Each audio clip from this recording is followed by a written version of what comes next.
Venezuela president Nicolas మదురోని America capture చేసిందన్న వార్త ప్రపంచం మొత్తం సంచలనంగా మారింది. ప్రెసిడెంట్ ట్రంప్ అన్నంత పని చేశాడని గ్లోబ్ మొత్తం నివ్వెరపోయింది. తర్వాత మదురోని ఎలా పట్టుకున్నారు, ఆపరేషన్ సదరన్ స్పియర్ ఎలా సక్సెస్ అయిందనే దానిపై అనేక వార్తలు వచ్చాయి. కానీ ఇప్పుడు అదే ఆపరేషన్పై మైండ్ బ్లాంక్ అయ్యే కొత్త కథ వినిపిస్తోంది.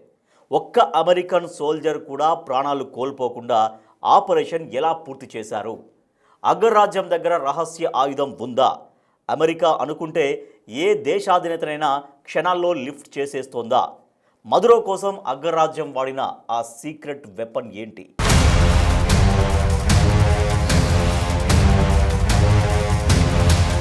నోటి నుంచి రక్తం, ముక్కు నుంచి రక్తం.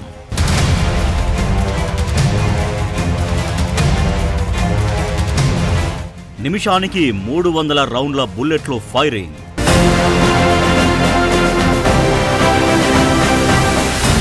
అర్థమయ్యే లోపే ముగిసిన ఆపరేషన్.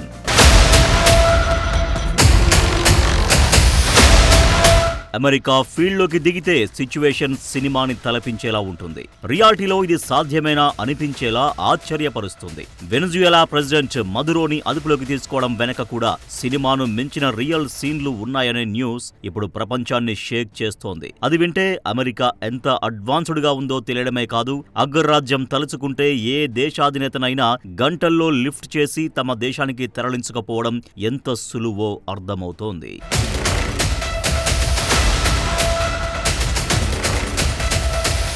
పొరుగు దేశం సరిహద్దుల్లో దాడి చేయాలంటేనే ఏ దేశమైనా 1కి 10 సార్లు ఆలోచిస్తుంది. కానీ వెనిజువెలాలో అమెరికా చేపట్టిన ఆపరేషన్ మాత్రం అలా కాదు. మొత్తం ప్రపంచాన్ని షాక్కు గురి చేసిన ఆపరేషన్ ఎలా సాగిందనే దానిపై అనేక కథనాలు వచ్చాయి. రాడార్ సిగ్నల్స్ నిలిపేశారని, ముందే కరెంటు తీయించేశారని, డైవర్ట్ చేసేందుకు బాంబులతో కొన్ని ప్రాంతాల్లో పేలుళ్లు జరిపారని, కేవలం గంటల వ్యవధిలోనే మదురోని కస్టడీలోకి తీసుకుని అమెరికాకు తరలించారని ఇలా ఎన్నో విన్నాం. అయితే ఇప్పుడు ఇదే ఆపరేషన్ కు సంబంధించి కొత్త కథ వినిపిస్తోంది. మదురో నివాసముంటున్న అధికారిక భవనంలో ఏం జరిగింది? వందల మంది వెనిజువెలా సైన్యాన్ని ఎదుర్కొని అమెరికా సేనలు లోపలికి ఎలా ప్రవేశించాయి? ఒక్కరి ప్రాణం కూడా కోల్పోకుండా అమెరికా సైన్యం వాళ్ళని ఎలా మట్టి కరిపించింది అనేది తెలిస్తే అవాక్కవుతారు. ఎందుకంటే ఆపరేషన్ సదరన్ స్పియర్ లో వెనిజువెలా సైనికులు ఉన్నట్టుండి కూలిపోయేలా అమెరికా శక్తివంతమైన రహస్య ఆయుధాన్ని వాడిందట. అది అతి తక్కువ టైంలోనే రక్షణ సిబ్బంది పోరాట సామర్థ్యాన్ని దెబ్బతీసిందని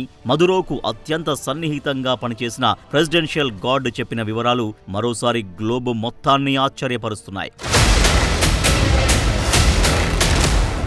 మదురోని అమెరికా కస్టడీలోకి తీసుకోవడానికి ముందు అకస్మాత్తుగా వెనిజువెలా రాడార్ సిస్టమ్ పనిచేయడం ఆగిపోయింది. ఏం జరిగిందో అర్థమయ్యే లోపే మదురో నివాసమున్న భవనం వైపు అనేక డ్రోన్లు దూసుకొచ్చాయి. వాటిని చూడగానే మదురో గార్డులకు ఎలా స్పందించాలో అర్థం కాలేదు. కొన్ని క్షణాల తర్వాత 8 హెలికాప్టర్లొచ్చాయి. అందులో నుంచి 20 మందితో కూడిన అమెరికన్ ఫోర్స్ మాత్రమే కిందకు దిగింది. ఆ కొద్ది మంది సైన్యం వెంటనే పరిస్థితుల్ని తమ కంట్రోల్లోకి తెచ్చుకున్నారు. తుపాకుల కంటే ఎంతో శక్తివంతమైన ఆయుధాలను ధరించారని, వెనిజువెలా సైన్యం ఇంతకు ముందెప్పుడు చూడని పోరాట పద్ధతుల్ని ఉపయోగించారని ఓ గార్డు చెప్పాడు. దాంతో అక్కడ యుద్ధాన్ని మించిన మారణహోమం జరిగిందని తెలిపాడు. అలా అమెరికా శక్తి ముందు వెనిజువెలా సైన్యం తేలిపోయింది. వాళ్లు 100 మంది ఉన్నా ఉపయోగం లేకపోయింది. చాలా ఖచ్చితత్వంతో కాల్పులు జరిపారట.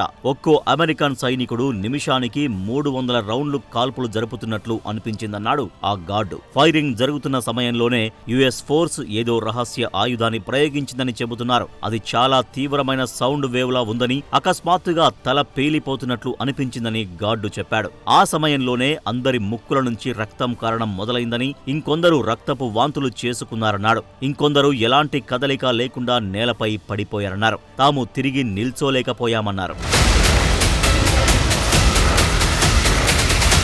అగ్రరాజ్యం అమెరికాతో పోరాడగలమని ఎవరైనా అనుకుంటే అది భ్రమే అవుతుందని ఆ సెక్యూరిటీ గార్డు తెలిపాడు.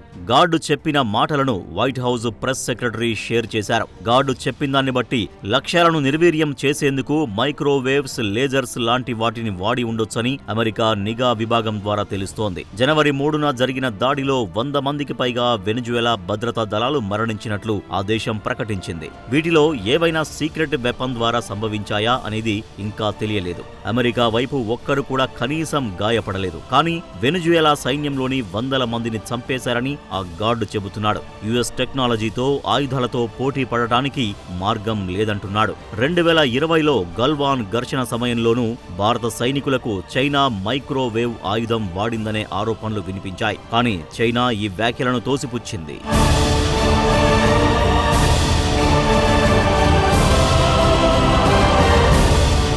వెనిజుయేలాలో అమెరికా చేపట్టిన ఆపరేషన్ సదరన్ స్పియర్ వెనుక దాగున్న అసలు నిజాలు బయటపడడం ప్రపంచవ్యాప్తంగా పెను సంచలనం సృష్టిస్తోంది. ఈ ఆపరేషన్తో అగ్రరాజ్యం అమెరికా తన సైనిక పరాక్రమాన్ని మరోసారి నిరూపించుకుంది. ఆపరేషన్ అబ్సల్యూట్ రిజాల్వ్లోని రహస్య ఆయుధం ఏమిటన్నది ఇప్పుడు మిస్టరీగా మారింది. అసలు అమెరికా ఈ సాహసం ఎలా చేయగలిగింది?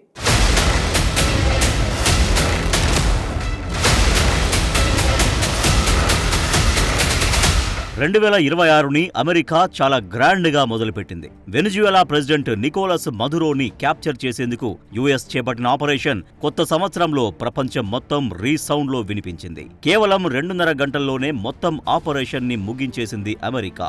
ఏ ఒక్క అమెరికన్ సోల్జర్ ప్రాణాలు కోల్పోకుండా అగ్రరాజ్యం ఈ సాహసాన్ని ఎలా పూర్తి చేయగలిగిందనేది ప్రపంచ దేశాలను విస్మయానికి గురి చేస్తోంది. ఎందుకంటే నికోలస్ మదురో చుట్టూ వెనిజుయేలా ఆర్మీతో పాటు క్యూబా రక్షణ దళం కూడా ఉంటుందనే చర్చ ఉంది. క్యూబాకు చెందిన ఇంటెలిజెన్స్ ఏజెంట్లు, ప్రెసిడెన్షియల్ గార్డ్స్ మదురో సెక్యూరిటీలో కీలక పాత్ర పోషిస్తున్నారని అమెరికా సహా ఇతర పాశ్చాత్య దేశాలు బలంగా నమ్ముతాయి. వీరు మదురోకు అత్యంత సన్నిహితంగా ఉంటూ ఆయనకు వ్యతిరేకంగా జరిగే కుట్రలను కనిపెడుతుంటారు. క్యూబాకు చెందిన బ్లాక్ వాప్స్ అనే ఎలైట్స్ స్పెషల్ ఫోర్సెస్ వెనిజుయేలాలో ఉన్నాయని అనేక రిపోర్టులు తెలిపాయి. వీళ్ళు అక్కడి సైన్యానికి ట్రైనింగ్ ఇవ్వడమే కాదు, కీలక సమయాల్లో మదురో భద్రతను కూడా మానిటర్ చేస్తారని తెలుస్తోంది.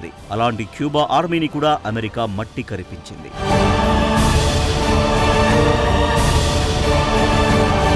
కారకస్లోని అత్యంత కట్టుదిట్టమైన భద్రత ఉండే ఫోర్ట్ టియూనా మిలిటరీ కాంప్లెక్స్ లో మదురో తలదాచుకున్నట్లు అమెరికా నిఘా వర్గాలు పక్కా సమాచారాన్ని సేకరించాయి. యుఎస్ సిఐఏ ఏజెంట్లు మదురో కదలికలను అన్ని దిశలా నిశితంగా గమనించాయి. సుమారు 150 యుద్ధ విమానాలు, బాంబర్లు, హెలికాప్టర్లతో వెనిజుయేలా గగన తలాన్ని అమెరికా చుట్టుముట్టింది. ఆ దేశం దగ్గరున్న అత్యాధునిక Russia made S-300 air defence system ని అమెరికా సైన్యం మొదట నిర్వీర్యం చేసింది. ఒక్క అమెరికన్ సైనికుడికి కూడా గాయం కాకుండా ఇంత భారీ ఆపరేషన్ సక్సెస్ కావడానికి అమెరికా దగ్గరున్న టెక్నాలజీనే ప్రధాన కారణం. దీన్ని precision strike and paralyse technique గా పిలుస్తారు. అమెరికా చిన్నపాటి రోబోటిక్ డ్రోన్ల స్క్వాడ్ ను వాడింది.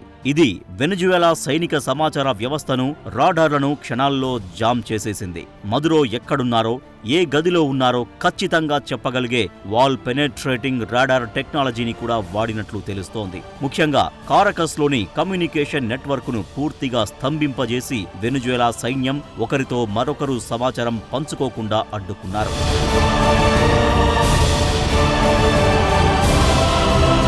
అమెరికా ఫోర్స్ చాలా ఏళ్లుగా డైరెక్ట్ ఎనర్జీ వెపన్స్ ను కలిగి ఉంది. ఇవి మైక్రోవేవ్లు, లేజర్ కిరణాల లాంటి సెంట్రలైజ్డ్ పవర్ ని ఉపయోగించి టార్గెట్లని న్యూట్రల్ చేస్తాయి. అయితే అమెరికా ఇలాంటి టెక్నాలజీని వాడడం ఇదే మొదటిసారి కావచ్చంటున్నారు. ఈ ఆయుధాలు రక్తస్రావం అయ్యేలా చేయడం, శత్రు సేనలు కదలకుండా, పనిచేయకుండా చేయడం, నొప్పి కలిగించడం లాంటి లక్షణాలను కొన్ని క్షణాల్లో ఉత్పత్తి చేయగలవంటున్నారు. ఈ దాడి ఇప్పటికే లాటిన్ అమెరికా అంతటా షాక్ వేవ్స్ ను పంపించింది. ముఖ్యంగా ప్రెసిడెంట్ ట్రంప్ ఇటీవలే మెక్సికో కూడా తమ లిస్టులో ఉందని హెచ్చరించాక ఇది మరింత వేగంగా వ్యాపించింది.